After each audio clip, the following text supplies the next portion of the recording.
بسم اللہ الرحمن الرحیم، السلام علیکم۔ میں ہوں احسن نوان اور لارنس آف پاکستان سلسلے کی پہلی قسط کے ساتھ میں آپ کی خدمت میں حاضر ہوں۔ اپنی اس ویڈیو سلسلے میں آپ کے سامنے کچھ حقائق رکھوں گا، اور ایسے حقائق رکھوں گا جو بہت عام فہم ہیں، جو تمام خاص و عام کو معلوم ہیں۔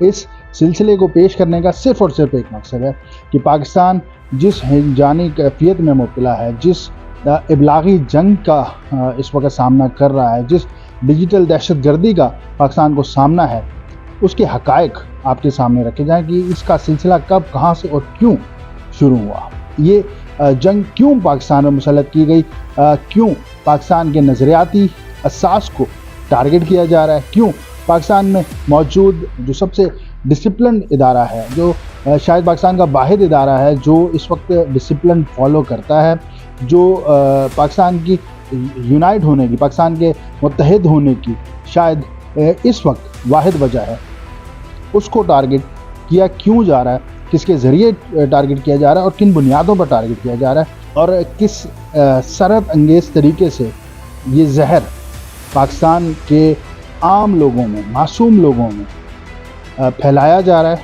اور پاکستان کی فوج کے خلاف ایک نیریٹو بلڈ کیا جا رہا ہے پاکستان کے عوام کے اذہان میں۔ پاکستان کی فوج کا سیاسی کردار میں پہلے سے ہی کہہ دوں ہمیں بالکل قابل قبول نہیں، چاہے وہ ایوب کا مارشل لاؤ، عامر غاصب غدار، اس کو میں سمجھتا ہوں، میں یحییٰ کو بھی عامر غاصب اور غدار سمجھتا ہوں، ضیاء اور مشرف کو بھی عامر غاصب اور غدار سمجھتا ہوں، اور ان کے ساتھیوں کو بھی۔ مگر بحیثیت ادارہ پاکستان کی فوج نہ صرف اس ملک کے دفاع کے لیے بہت ضروری ہے، بلکہ اس ملک کے باقی رہنے کے لیے بھی بہت ضروری ہے۔ یہ وہ واحد ڈسپلن ادارہ ہے جس نے اس ملک کو یکجا کر رکھا ہے، اور یہ صرف میں نہیں کہہ رہا، یہ پاکستان کے دشمن بھی مانتے ہیں، تسلیم کرتے ہیں۔ تو اب اس سلسلے کو میں شروع کرتا ہوں۔ لارنس آف پاکستان سیریز کا آج پہلا ایپیسوڈ ہے، وہ آپ کی خدمت میں حاضر ہے۔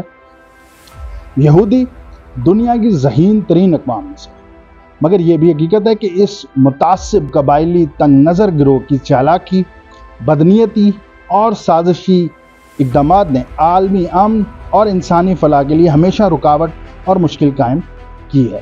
مہذب دنیا کی دونوں عالمی جنگوں کے پیچھے انہی کے سازشی اذہان کار فرما رہے ہیں، اس میں کوئی دو رائے نہیں۔ لالچ، ہوس اور عیاری کے استعمال سے جدید دنیا میں عیسائیوں کو سب سے پہلے اپنے زیر نگین کیا، اور اس کے بعد ان کا منصوبہ تھا کہ اہل اسلام کو کا بھی بندوبست کیا جائے۔ اس صدی کے آغاز میں مشہور و معروف ایک فیصلہ سامنے آیا جس کے ذریعے یہودیوں کو 2000 سال قبل یا 1900 سال قبل کیے گئے جرائم پر معافی دے دی گئی عیسائی روحانی پیشوا کی طرف سے، اور یوں یہ جو جدید معاشرہ ہے وہ ترتیب آیا۔ اس سے قبل پورے 1900 سال عیسائی ہمیشہ یہودیوں کو دباتے رہے، مارتے رہے، اور جہاں یہودیوں کو قوت ملتی تھی وہاں یہودی بھی بالکل ویسا ہی کرتے۔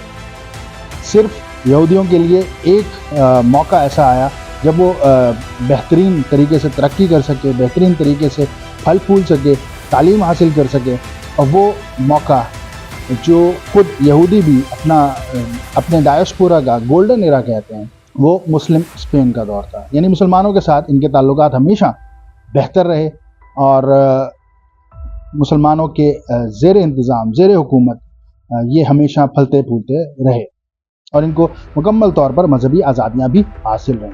مگر دوسری طرف مسلمان روز اول سے ہی یہودیوں کے سب سے بڑے نظریاتی حریف رہے ہیں، لہٰذا اپنے دجالی نظام کو دنیا میں پھیلانے اور اس کی کامیابی کے لیے ضروری تھا کہ اہل ہلال کو بھی عیسائیوں کی طرح اپنے دام میں لیا جائے۔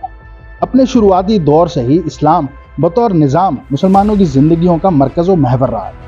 خلافت راشدہ ہو، بنو امیہ ہو، بنو عباس، فاطمی خلافت، یا پھر مسند خلافت یا سلطنت عثمانیہ کے پاس رہی۔ خلافت بطور سیاسی ادارہ دنیا بھر کے مسلمانوں کی یکجہتی اور طاقت کا مظہر تھا، اس لیے مسلمانوں کو باہم دست و گریباں کرنے کے لیے ضروری تھا کہ ان کی مرکزیت کو ختم کیا جائے۔ عالمی معاشی نظام پر مکمل گرفت رکھنے والے متعصب یہودیوں نے اس وقت کی سپر پاور برطانیہ کی معیشت اور سیاست کو اپنے ہاتھ میں، اپنے کنٹرول میں لے رکھا تھا۔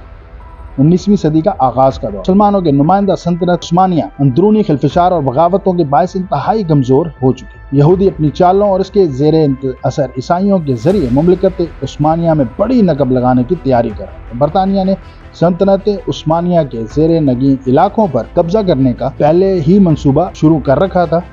ابتدا میں انہیں کوئی خاطر خواہ کامیابی نہیں ملی، تاہم تاج برطانیہ کی فوج کا ایک انتہائی چالاک افسر lieutenant colonel Thomas Edward Lawrence ایک ناممکن مشن کی تکمیل کے سلسلے میں عرب علاقوں میں بھیجا گیا۔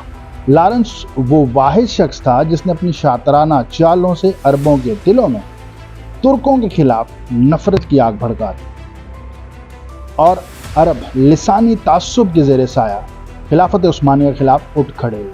لارنس عربی زبان بولنے میں مہارت رکھتا ہے۔ اس نے اپنے مشن کو کامیاب بنانے کے لیے ایک بہت بڑا ڈرامہ رچا۔ سب سے پہلے وہ بصرہ کی مسجد میں گیا اور قبول اسلام کا جعلی اعلان کیا۔ اب وہ عربوں میں ایک نیک شخصیت کے طور پر مشہور ہو گیا۔ عربوں میں غدار سرداروں اور دیگر باغیوں کو تلاش کیا اور ان کو اپنے ساتھ ملا لیا۔ جو ان کے ساتھ شامل نہیں ہونا چاہتے تھے ان کو وہ قوم پرستی کے جذبات میں الجھا کر اپنے ساتھ ملا لیا کرتا تھا۔ لارنس کی سب سے بڑی دلیل یہی تھی کہ ترک کسی زمانے میں عربوں کے غلام تھے، لہٰذا عربوں کو اپنے سابقہ غلاموں کے ماتحت کام ہرگز نہیں کرنا چاہیے۔ وہ عربوں کو گارنٹی دیتا تھا کہ ترکوں کے خلاف بغاوت کرو تاکہ تم لوگ اپنے علاقے کے اکیلے حکمران بن جائے۔ اقتدار کا لالچ دے کے اس نے ناممکن کو ممکن بنایا۔ لارنس کے مشوروں اور چالوں میں آ کر عربوں نے ترکوں کے خلاف بغاوت کی اور یوں بادشاہت کا خواب دیکھنے والے عربوں کو تاج برطانیہ کا غلام بنا دیا۔ سلطنت عثمانیہ کا خاتمہ ہو گیا۔ لارنس اپنا مشن مکمل کر کے برطانیہ واپس چلا گیا۔ وہ لارنس آف عربیہ کے نام سے مشہور ہوا۔ یہودی فنڈنگ اور منصوبہ سازی کا یہ ایک شاہکار تھا۔ ایک شخص نے منفی پروپیگنڈا اور عوام کو حقیقی آزادی کے ٹرک کی بتی کے پیچھے لگا کر 3 بر اعظموں پر محیط عظیم الشان سلطنت کا شیرازہ بکھیر دیا۔ تاریخ شاہد ہے کہ عربوں کو اس بغاوت سے حصے بخروں کے سوا کچھ نہیں ملا۔ اس طویل گفتگو کا مطلب صرف اور صرف اہل مغرب اور یہود کا طریقہ کار واضح کرنا تھا۔ ایک شخص سامنے لایا جاتا ہے جو خود کو نجات دہندہ بیان کرتا ہے، لوگوں کو سبز باغ دکھاتا ہے، آزادی، خود مختاری اور قومی برتری اور نت نئی کہانیاں سنا کر مملکت کو اپنے پیچھے لگاتا ہے اور اس کے اختتام پر پوری مملکت کا نظام درہم برہم ہو جاتا ہے۔ حصے بکھرے ہو جاتے ہیں، لوگ آپس میں لڑ کر کسی تیسری قوت کے غلام بن جاتے ہیں۔ نجات دہندہ بن کر سامنے آنے والا سب سے پہلے پچھلوں کو کرپٹ، نااہل اور غدار قرار دیتا ہے اور در حقیقت وہ خود اس غداری کا مرتکب ہو رہا ہو۔ یہ تھی اس سلسلے کی پہلی ویڈیو۔ انشاءاللہ اس سلسلے کی آئندہ ویڈیو میں آپ جان سکیں گے کہ کیسے سلطنت عثمانیہ کے خلاف کی گئی یہ سازش اب پاکستان کے خلاف، یعنی کہ اسلام کا سب سے مضبوط قلعہ، ہم سمجھیں یا نہ سمجھیں مگر پاکستان اسلام کا سب سے مضبوط قلعہ، اس کو توڑنے کے لیے، اس کو کمزور کرنے کے لیے دوبارہ رچی گئی، دوبارہ رچی جا رہی ہے، اور اس کو کیسے ناکام بنانا ہے یہ تمام چیزیں ڈسکس کریں گے انشاءاللہ آئندہ ویڈیو پہ۔ اب تک کے لیے اتنا ہی، دیکھتے رہیے نیوز ود احسن۔